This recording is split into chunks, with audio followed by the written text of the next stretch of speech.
Hello, welcome back. Today we are going to go over keyloggers. A lot of people want to know how to make one, and it's really simple. Yeah, I don't understand why people have so much of a hard time with this, but I'm going to teach you how to make a very simple, crude keylogger. So, first things first, we're going to look at the set Windows hook EX function. And it installs an application-defined hook procedure into a hook chain. You would install a hook procedure to monitor the system for certain types of events. These events are associated either with a specific thread or with all threads in the same desktop as the calling thread. Awesome. So here's your different hook types. And as you can see, there's a lot. But the one that we're going to focus on is keyboard low level, LL. And we know that we're going to need to look at the low level keyboard proc. We're going to need to know what the call next hook is, because we're going to have to call it at the end of this. Then we're going to need to know a pointer to a hook struct, and we're going to need to know WM key down and HC action 0. So we've got everything open that we're going to read, and the next thing we need to do is open up whatever IDE you want to use. I'm using WXDev C++. I like it. It works. Cancel. Anyways, I like it. It works. It's free. I can, with the WX package, you can make designer applications and everything. It's not overbloated. I don't know. I like it. Whatever. So, file, new project, Windows application. And the first thing that we're gonna see is a Windows procedure, a prototype, and we don't need that, because if we compile this, we'll see that it makes this nice big gray box. Now, I don't know what kind of keyloggers you use, but the ones that I've ever seen don't have windows. So first things first, we don't need a callback. We don't need a class name. We do need Windows WinMain.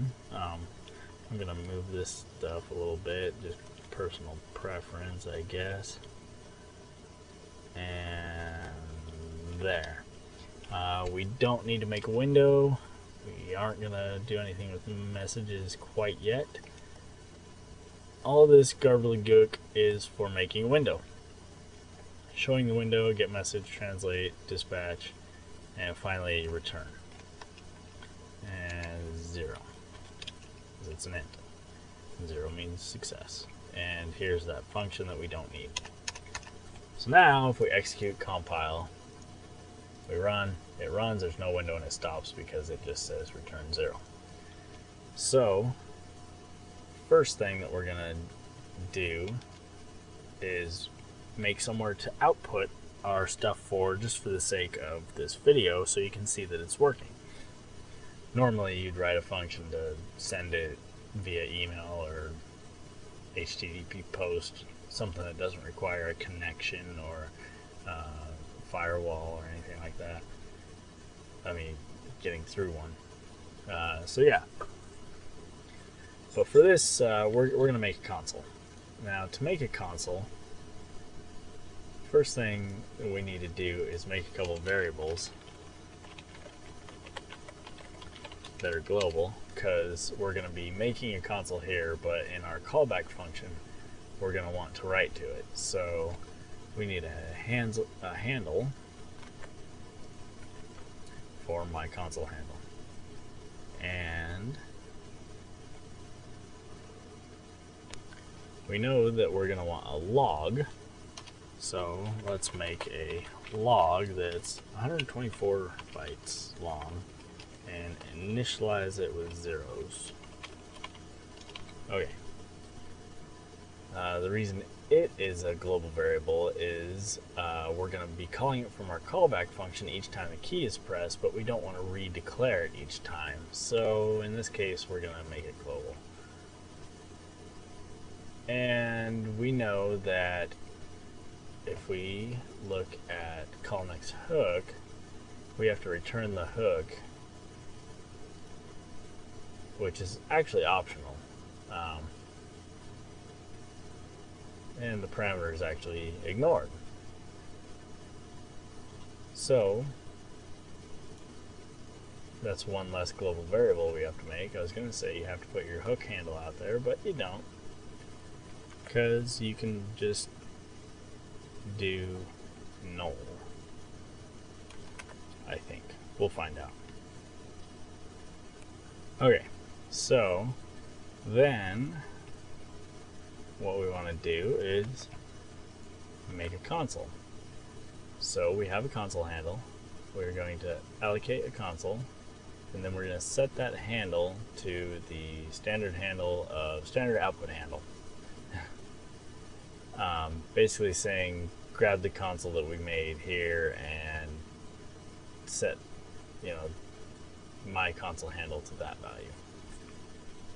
And then let's do a system pause just so we can stop here and see if our console's working. Start, and it is. Pressing a key to continue. Awesome. Well, we don't need that anymore. And now we want to install hook. So if we read here, we want a hook ID, low level keyboard, hook proc, so the function that's called when the hook gets a message, and we're going to name it key handler, and H, this instance is right here, came from making the instance of the program, and then null or 0, and yeah, that's the thread ID. Oh well, don't need it. No, it's anyways. Now we talked about a key handler, so let's make the prototype for that.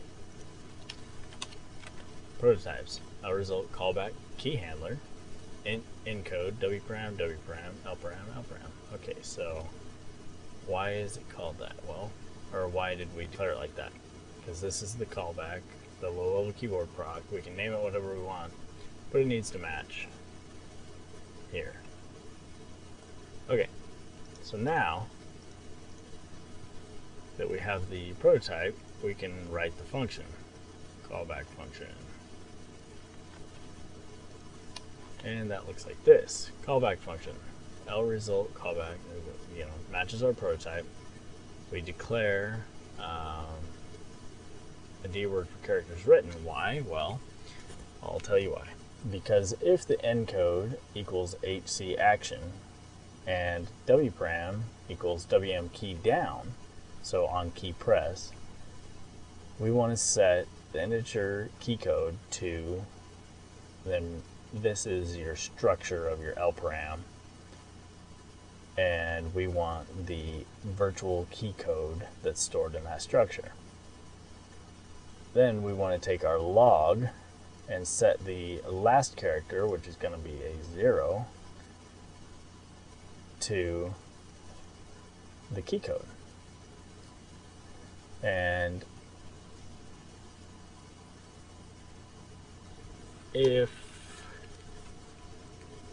we'll do that in a second. Then we want to write console, my console handle, like we had before, log, and the length of log, and there's that character's written. It's probably optional, we probably don't need it, but in case we do, which we probably do, I don't know. I don't care enough to check it out, because I can just declare it and bang, there you go. And this last one is null because it's null. That's what it says.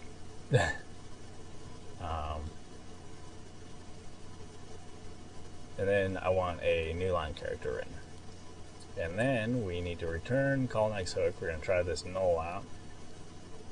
Encode, encode, wparam, wparam, lparam, lparam. Okay, so coming back up here, we have our console, we have our hook installed. We need a message loop. And basically all that does is, while we're getting messages, translate the message and dispatch the message. So this is going to, when we get a message, send it to our key handler, and then when call next hook is hit, it's done, we go to the next hook and it dispatches the message out to where it was originally headed. Okay, now last thing to do, we need to clean up. So when this is all said and done, we need to unhook Windows hook handle. So if we execute compile, okay, hook handle is not declared in the scope. Right, I forgot to declare my hook. I forgot all my declarations. So we need messages for our message loop and a hook handle for our hook. Execute compile. Perfect. Now run. We don't see anything. Now we see our console, and if I start typing if I pull up this over here and type some stuff, pull it back up, there it is. So it does it. I don't have to have the console in focus or anything. Okay, so stop that. We want to, if strlen log, oops, is greater than or equal to 1000, log equals, that should clear our log every 1000 characters.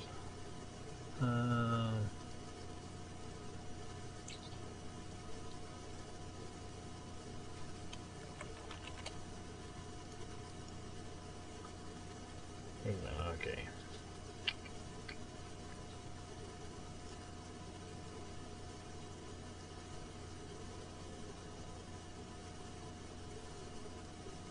Well, we'll just do this.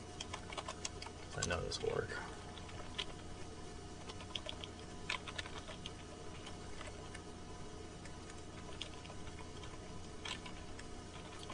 Less than strlen log I++. Okay, so what we're doing is if the length of the log is greater than or equal to 1000, we're going to run through a loop that is going to set log I equal to -XOO. That's one character. There we go. And there we have it. That will clear out our log every 1000 characters. But to test it, let's do 10 characters. Execute compile. Run. 1, 2, 3, 4, 5, 6, 7, 8, 9, 10. It's not really. Okay, I see what's going on here.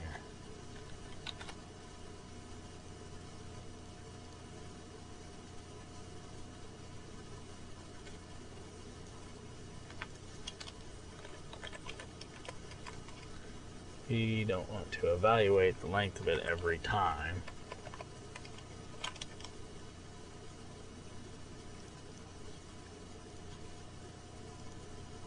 Yeah, errors. Execute. Stop. Execute compile. Int. Okay, run. This is a test. There we go. Now it's clearing it. Yeah, whatever. Okay, so there you have it. That is a crude